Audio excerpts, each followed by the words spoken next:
नमस्कार, आप देख रहे हैं भोजपुरिया दस्तक। ये तस्वीर देखिए।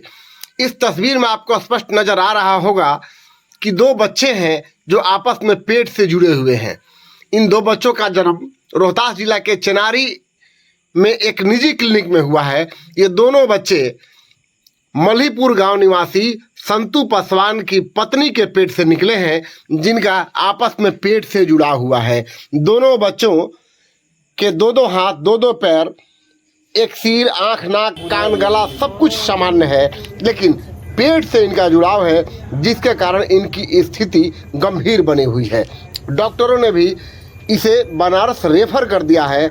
ऑफ द कैमरा डॉक्टरों ने बताया कि पेट में जगह नहीं होने के कारण, बेहतर स्पेस नहीं मिलने के कारण अक्सर ऐसे बच्चों का जन्म हो जाता है जो किसी ना किसी शरीर के अंग से जुड़ाव हो जाता है। अब इनका जो है सर्जरी होगा, और सर्जरी में कितना जीवन मिलने की संभावना है ये तो वक्त बताएगा। लेकिन संतू पासवान की दो जो संतानें पैदा हुई है, दोनों बेटियां हैं, और इन दोनों बेटियों के लिए कोई भगवान रूपी इंसान की आवश्यकता है जो इनको मदद करे और इन दोनों बच्चों को नया जीवन प्रदान करने में भूमिका अदा करे।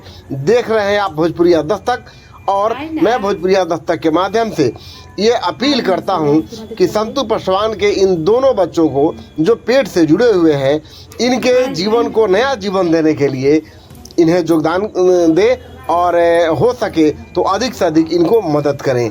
देखते रहिए भोजपुरिया दस्तक। फिलहाल इन बच्चों को बनारस ले जाया गया है।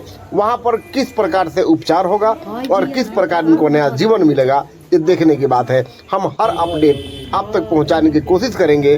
देखते रहिए भोजपुरिया दस्तक।